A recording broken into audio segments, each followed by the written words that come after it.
सभी को नमस्कार।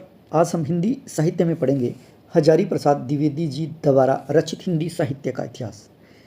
हजारी प्रसाद द्विवेदी जी जिनका जन्म हुआ था 1907 में, कहाँ पर? छपरा एक जगह है, जिला है बलिया, उत्तर प्रदेश के अंदर।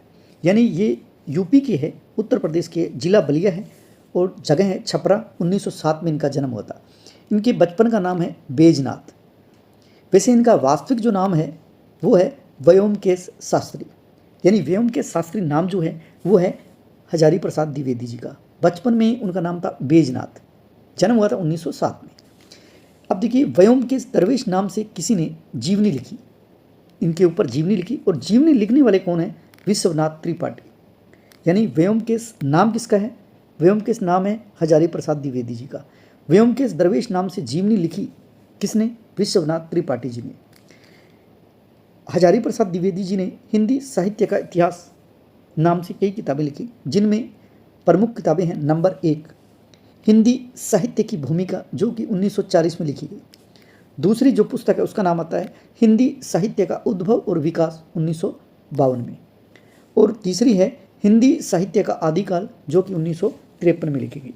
ये तीनों ही पुस्तकें महत्वपूर्ण हैं। तो बहुत बार पूछा जाता है कि निम्न में से कौन सी जो पुस्तक है वो व्योमकेश शास्त्री जी की नहीं है, अर्थात हजारी प्रसाद द्विवेदी जी की नहीं है।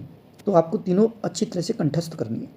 फिर देखिए, इन्होंने हिंदी साहित्य के इतिहास को 4 भागों में विभाजित किया है। वही जो हमें पता है, आदिकाल, भक्तिकाल, रीतिकाल और आधुनिक काल। बस समय सीमा है वो सभी ने अलग अलग मानी है। तो इनके द्वारा हिंदी साहित्य का इतिहास है, इसके 4 जो भाग है, इनका जो समय सीमा है वो देखिए 1000 ईस्वी से 1400 ईस्वी तक उन्होंने माना है आदिकाल को।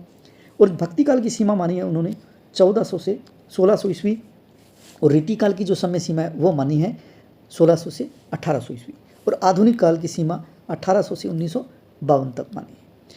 हजारी प्रसाद द्विवेदी जी ने हिंदी का जो प्रथम कवि है वो माना है अब्दुल रहमान। यानी सभी जो हिंदी साहित्य का इतिहास जिसने भी लिखा है उसका जो कालक्रम निर्धारण किया है, तो वो किसी ने 643 से किया है, किसी ने 700 ईस्वी से किया है, किसी ने 1000 ईस्वी से किया है। तो उनका जो पहला कवि है वो सबका अलग है। तो वो भी आप ध्यान रखें। हजारी प्रसाद द्विवेदी जी ने माना है अब्दुल रहमान को। हजारी प्रसाद द्विवेदी आचार्य रामचंद्र शुक्ल जो है उनके सबसे बड़े आलोचक है। यानी जो हिंदी साहित्य का इतिहास सबसे बेस्ट लिखा गया आचार्य रामचंद्र शुक्ल द्वारा, उसके सबसे बड़े आलोचक माने जाते हैं वो है हजारी प्रसाद द्विवेदी जी। डॉक्टर गणपति चंद्र गुप्त के शब्दों में, यानी गणपति चंद्र गुप्त ने कहा है कि संभवतः हजारी प्रसाद द्विवेदी जी पहले व्यक्ति है जिन्होंने आचार्य रामचंद्र शुक्ल की अनेक धारणाओं और स्थापनाओं को चुनौती देते हुए उनके सबल प्रमाणों के आधार पर खंडित किया है। यानी ये पहले व्यक्ति है जिन्होंने हिंदी साहित्य के इतिहास आचार्य रामचंद्र शुक्ल द्वारा जो लिखा गया उसमें जो भी उन्होंने लिखा उसको ही सत्य माना गया। लेकिन गणपति चंद्र गुप्त कहते हैं कि आचार्य रामचंद्र शुक्ल की अनेक धारणाओं और स्थापनाओं को चुनौती देते हुए सबल प्रमाण के आधार पर उन्होंने खंडित किया है। किन्होंने? हजारी प्रसाद द्विवेदी जी ने। यानी हजारी प्रसाद द्विवेदी जी पहले व्यक्ति है जिन्होंने आचार्य रामचंद्र शुक्ल का जो कथन है उनको भी उन्होंने बताया कि ये प्रमाण है, आप गलत कह रहे हैं। और ऐसा कहने वाले कौन है? गणपति चंद्र गुप्त कह रहे हैं। किसके बारे में? हजारी प्रसाद द्विवेदी जी के बारे में। हजारी प्रसाद द्विवेदी जी के कथन देखिए, इनके अनेक कथन हैं जो कई बार अक्सर परीक्षा में पूछे जाते हैं। जैसे पहला देखिए, इन्होंने शुक्ल जी के वीर गाथा काल को आदिकाल कहा। यानी जो शुक्ल जी ने आदिकाल को वीर गाथा काल कहा था, लेकिन इन्होंने क्या नाम दिया? आदिकाल। और वर्तमान स्वरूप अगर देखा जाए तो जो सबसे प्रचलित नाम है वो आदिकाल ही है हिंदी साहित्य का। तो ये देखिए, वीर गाथा काल को भी उन्होंने आदिकाल कहा है और उन्होंने कुछ ऐसे सबल प्रमाण भी दिए जिससे इसका नाम आदिकाल पड़ा भी है। आदिकाल को हजारी प्रसाद द्विवेदी जी ने कहा है कि अत्यधिक विरोधों और व्यघातों का युग है ये। कौन सा? आदिकाल। इन्होंने भक्तिकाल के संबंध में आचार्य रामचंद्र शुक्ल के कथन के संबंध में कहा है कि भक्तिकालीन साहित्य का 12 आना वैसा ही होता जैसा आज है। यानी भक्ति है वो साउथ से आई है, मतलब दक्षिण भारत से आई है। लेकिन जो आक्रमण हुआ है भारत पे वो क्या है?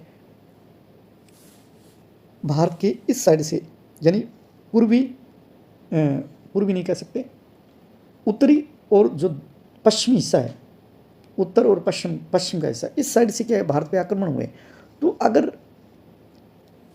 ये जो हिंदी साहित्य का इतिहास में हम कहते हैं भक्ति है, भक्ति अगर मान लो कोई हम पे आक्रमण करता है और हम डर के कर रहे हैं, तो डर के अगर करते तो हमारे इस साइड से जो भक्ति है उसकी शुरुआत इस साइड से होती है, क्योंकि आक्रमण सारे इस साइड से हुए, लेकिन भक्ति की शुरुआत दक्षिण में है। इसीलिए वो कहते हैं कि भक्तिकालीन साहित्य है वो 12 आना वैसा ही होता जैसा आज है, क्योंकि इनकी देन नहीं मान सकते कि हम दक्षिण से आई है, तो वो ये कारण है जो कारण आचार्य रामचंद्र शुक्ल मानते हैं, वैसा हजारी प्रसाद द्विवेदी जी वो उनका विरोध करते हैं। धार्मिक होने मात्र से कोई साहित्य विशुद्ध कोटि से बाहर नहीं किया जा सकता।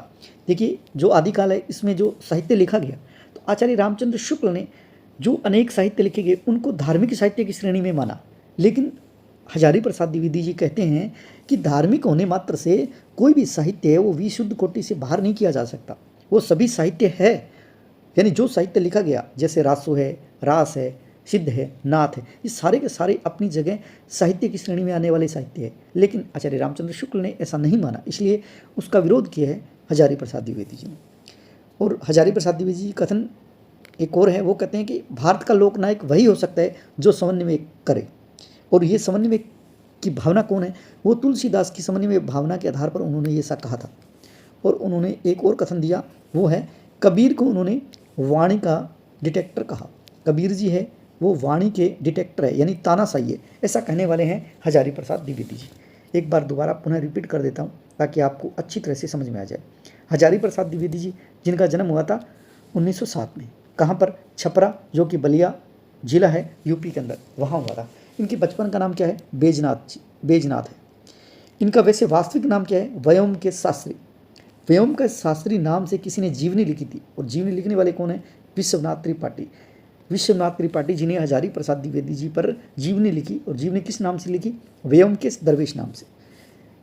अब बात करते हैं हजारी प्रसाद द्विवेदी जी ने हिंदी साहित्य के इतिहास नाम से कई पुस्तकें लिखी, जिसमें पहली है हिंदी साहित्य की भूमिका 1940, हिंदी साहित्य का उद्भव और विकास 1952, और तीसरा है हिंदी साहित्य का आदिकाल 1953।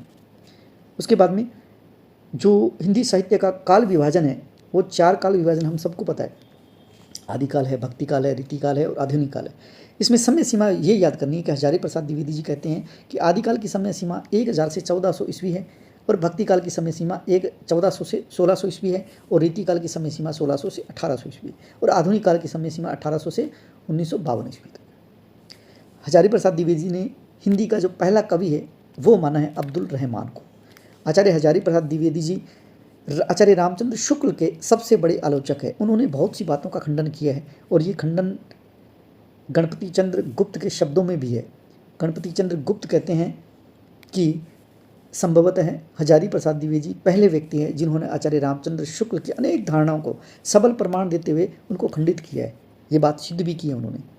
हजारी प्रसाद द्विवेदी जी के कथन भी है, उन्होंने कहा कि वीर गाथा काल है उसका नाम क्या है, आदिकाल दिया। ये किसने दिया, हजारी प्रसाद द्विवेदी जी। और आदिकाल को उन्होंने क्या कहा, अत्यधिक विरोधों और व्याघातों का युग भी कहा। भक्तिकाल के संबंध में आचार्य रामचंद्र शुक्ल के कथन के संबंध में उन्होंने कहा है कि भक्तिकालीन साहित्य 12 आना वैसा ही होता जैसा आज है। धार्मिक होने से कोई भी साहित्य विशुद्ध कोटि से बाहर नहीं किया जा सकता, ये कथन भी कहने वाले हैं आचार्य हजारी प्रसाद द्विवेदी जी। भारत का लोकनायक वही है जो समन्वय कर सके, और तुलसीदास की समन्वय भावना पर आधारित ये बात उन्होंने कही थी। और अंतिम कथन है, कबीर को वाणी का डिटेक्टर या तानाशाही किसने कहा, वो कहा हजारी प्रसाद द्विवेदी जी ने। अगर हमारा वीडियो आपको अच्छा लगे तो हमारा जो चैनल है उसे सब्सक्राइब करें, ताकि हम इसे निरंतर पूरा हिंदी साहित्य का इतिहास पढ़ा सकें। और आपके कमेंट और आपका लाइक मुझे मोटिवेट करेगा, और मैं उम्मीद करता हूँ आगे से जितने भी वीडियो हैं वो लगातार लेके आऊँ। तब तक के लिए आप स्वस्थ रहें, नेक्स्ट वीडियो तक, उसके बाद में फिर मिलेंगे नेक्स्ट क्लास के लिए। तब तक स्वस्थ रहें, मस्त रहें। जय हिंद, जय भारत।